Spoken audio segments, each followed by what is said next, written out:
ഏവർക്കും പുതിയൊരധ്യായത്തിലേക്ക് ഹാർദവമായ സ്വാഗതം. ഈ അധ്യായത്തിൽ നമ്മൾ വിശകലനം ചെയ്യുന്നത് ഉത്രാടം നക്ഷത്രത്തിൻ്റെ 2025 ആണ്ട് നവംബർ ഡിസംബർ മാസങ്ങളിലെ ഗുണദോഷ ഫലങ്ങളാണ്.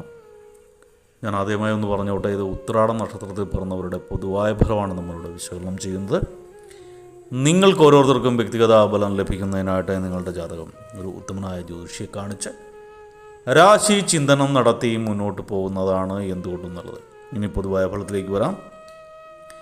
ഈ ഉത്രാടം നക്ഷത്രത്തിൽ പിറന്നവർക്ക് 2025 ആണ്ട് നവംബർ ഡിസംബർ മാസങ്ങളിൽ ഈ ഉദ്യോഗസ്ഥർക്കൊക്കെ മേലുദ്യോഗസ്ഥൻ്റെ പ്രീതി സമ്പാദിക്കാൻ പറ്റുന്ന സമയമാണ്. ഉദ്യോഗസ്ഥർക്ക് കാലം അനുകൂലമാണ്. അതുപോലെ തന്നെ വാഗ്വാദങ്ങളിലൊക്കെ ഏർപ്പെട്ട് ശത്രുക്കളെ സമ്പാദിക്കാനുള്ള സാധ്യത കാണുന്നുണ്ട്. അതുകൊണ്ട് തന്നെ ഈ വാഗ്വാദങ്ങൾ അല്ലെങ്കിൽ തർക്കങ്ങളിലൊക്കെ ഏർപ്പെടാതിരിക്കുന്നത് നല്ലതായിരിക്കും. ദാമ്പത്യ ജീവിതത്തിൽ അനുഭവപ്പെട്ടിരുന്ന ബുദ്ധിമുട്ടുകളൊക്കെ ഒരുവിധം മാറിക്കിട്ടുന്നതാണ്. ദമ്പതിഭാവത്തിനും ഗുണം തന്നെയായിട്ട് കാണുന്നു. ഈ ബിസിനസ്സുകാർക്കൊക്കെ അല്ലെങ്കിൽ മറ്റ് രീതിയിൽ ജോലിയുമായിട്ട് ബന്ധപ്പെട്ട് അനർഹരെയൊക്കെ നിങ്ങൾ ഒഴിവാക്കിയില്ല എങ്കിൽ കർമ്മരംഗത്ത് തിരിച്ചടി ഉണ്ടാകാനുള്ള സാധ്യതയുണ്ട്. ആ അർഹരല്ലാത്ത ആൾക്കാരെയൊക്കെ കുത്തിത്തിരിക്കാൽ ഏത് ബിസിനസ്സും പൊളിഞ്ഞു പോകും. അത് തന്നെയാണ് ഇവിടെ കാണിക്കുന്നത്. ജീവിത വിജയത്തിന് വേണ്ടി അങ്ങേയറ്റം നിങ്ങൾ പ്രയത്നിക്കുന്നൊരു അവസ്ഥയുള്ള സമയമാണ്. ജീവിതത്തിലെ പാകപ്പിഴകളൊക്കെ പരിഹരിച്ച് മുന്നോട്ട് പോകാനായിട്ട് ശ്രമിക്കുന്ന ഒരു സമയവും കൂടിയാണ്. ചിലരൊക്കെ ഗൃഹം സ്വന്തമാക്കുന്നതിന് മാതാപിതാക്കളുടെ സഹായം ലഭിക്കുന്നതാണ്. ഒരു സ്വന്തമായിട്ടൊരു ഗൃഹം വാങ്ങുകയോ വെക്കുകയോ ഒക്കെ ചെയ്യുന്നതിന് മാതാപിതാക്കളുടെ അടുത്ത് നിന്ന് ചിലർ ആ സഹായമൊക്കെ ലഭിക്കാനുള്ള സാധ്യതയുണ്ട്. സുഹൃത്തുക്കളുടെ നല്ല ഉപദേശങ്ങളൊക്കെ നിങ്ങൾ സ്വീകരിക്കുന്നൊരു സമയമാണ്. നിങ്ങൾ സ്വീകരിക്കേണ്ട ആവശ്യമുണ്ട്. ചില സുഹൃത്തുക്കളൊക്കെ നല്ല ഉപദേശം പറയുമ്പോൾ നിങ്ങൾ മുഖം തിരിഞ്ഞിരിക്കും. പക്ഷെ ശരിക്കും നിങ്ങൾക്ക് നല്ല ഉപദേശങ്ങൾ സുഹൃത്തുക്കൾ തരും. സുഖ സൗകര്യങ്ങൾക്കൊക്കെ വേണ്ടി പുതിയ വഴികളൊക്കെ നിങ്ങൾ കണ്ടെത്തുന്നതാണ്. കുറച്ച് ദൂരത്തൊക്കെ ഉണ്ടാകുന്ന സമയമാണ്, സൂക്ഷിക്കുക. കർഷകർക്ക് കാലം ശോഭനമായിട്ട് കാണുന്നില്ല. ചില നഷ്ടങ്ങളൊക്കെ ഉണ്ടാകാനുള്ള അല്ലെങ്കിൽ ഉദ്ദേശിച്ച പോലെയുള്ള ഫലം ലഭിക്കണമെന്നില്ല. കുടുംബ സന്തോഷത്തിന് വേണ്ടി വിട്ടുവീഴ്ചകൾ ചെയ്യുന്ന ഒരവസ്ഥയുള്ള സമയമാണ്. വിട്ടുവീഴ്ചക്ക് തയ്യാറാവുന്ന സമയമാണ്.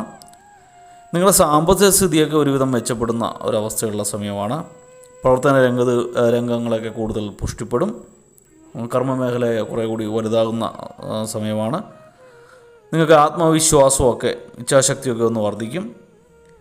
വ്യക്തിത്വമുള്ള സമീപനം മൂലം സർവ്വകാര്യങ്ങളിൽ നിങ്ങൾക്ക് വിജയം നേടിയെടുക്കാൻ സാധിക്കും. സത്യസന്ധമായ പ്രവൃത്തിയിലൂടെയുള്ള കാര്യങ്ങൾക്കൊക്കെ നിങ്ങൾക്ക് വിജയം നേടിയെടുക്കാൻ സാധിക്കും. കുടുംബത്തിൽ സന്തോഷവും സമാധാനവും ഒക്കെ വേണ്ടോളം ഉള്ള സമയമാണ്. ഈശ്വരാനുഗ്രഹം കൂടുതലായിട്ട് നിങ്ങൾക്ക് കാണുന്നു. മനസ്സിന് സന്തോഷമുള്ളപ്പോൾ തന്നെ അത് നിങ്ങളുടെ കർമ്മരംഗത്തും അത് കാണുന്നതാണ്. തൊഴിൽ കൂടുതൽ സമയം സ്പെൻഡ് ചെയ്യുക അല്ലെങ്കിൽ ചെയ്യുന്ന ജോലി കൃത്യമായി നിങ്ങൾക്ക് ചെയ്യാൻ സാധിക്കും. മൈൻഡ് ഔട്ട് ആവുകയില്ല. തൊഴിൽ രംഗത്ത് വൻ മുന്നേറ്റം ആണ് കാണുന്നത്. ധനലാഭം, രോഗങ്ങളിൽ നിന്ന് മുക്തി എന്നിവയും കാണുന്നു. ദീർഘനാളായിട്ട് രോഗശൈലിയിൽ കിടന്നവർക്കൊക്കെ അതിൽ നിന്നൊക്കെ മുക്തമായിട്ട് നല്ലൊരു സാധാരണ ജീവിതത്തിലേക്ക് മാറാൻ സാധിക്കും. അതുപോലെ ധനലാഭം, ഏത് ബിസിനസ് ചെയ്താലും നിങ്ങൾക്ക് അതിൽ നിന്ന് ചെറിയൊരു വരുമാനം തീർച്ചയായിട്ടും മാറ്റിവെക്കാൻ സാധിക്കും. നിങ്ങൾ ധാരാളം പുണ്യകർമ്മങ്ങൾ ചെയ്യേണ്ടതാണ്. പുണ്യസ്ഥലങ്ങൾ ദർശിക്കേണ്ടതാണ്.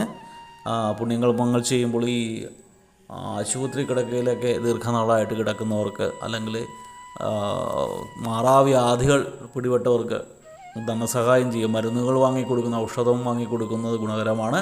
അവർക്ക് വസ്ത്രങ്ങൾ വാങ്ങിക്കൊടുക്കുന്നത് ഗുണകരമാണ്. അന്നദാനം അവർക്ക് നടത്തുന്നത് ഗുണകരമാണ്. അശരണമായിട്ടുള്ളവർക്ക് താങ്ങും തണലുമായിട്ടും മാറേണ്ട സമയമാണ്.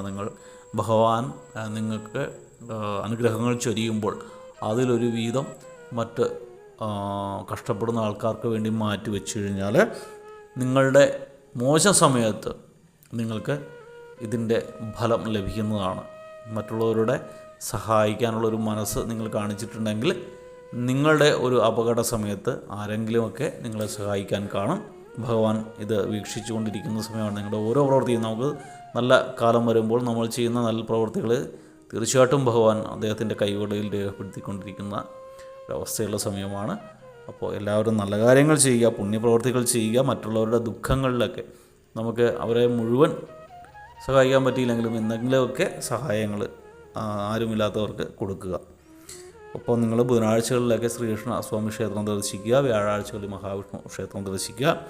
ഭഗവാന് പാലഭിഷേകം, പാൽപ്പായസമൊക്കെ നിവേദിച്ചു കഴിഞ്ഞാൽ ഗുണകരമാണ്.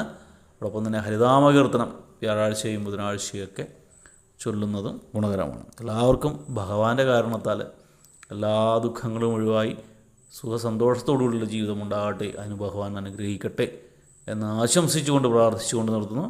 വീഡിയോ ഇഷ്ടപ്പെട്ടാൽ ലൈക്ക് ചെയ്യുക. തുടർന്നുള്ള മാസങ്ങളിലെ വീഡിയോ കൃത്യമായി ലഭിക്കുന്നതിനായിട്ട് ചാനൽ സബ്സ്ക്രൈബ് ചെയ്തിട്ടില്ല എങ്കിൽ സബ്സ്ക്രൈബ് ചെയ്യുക. ഒരിക്കൽ കൂടി നന്ദി പറഞ്ഞുകൊണ്ട് നിർത്തുന്നു. നന്ദി, നമസ്കാരം.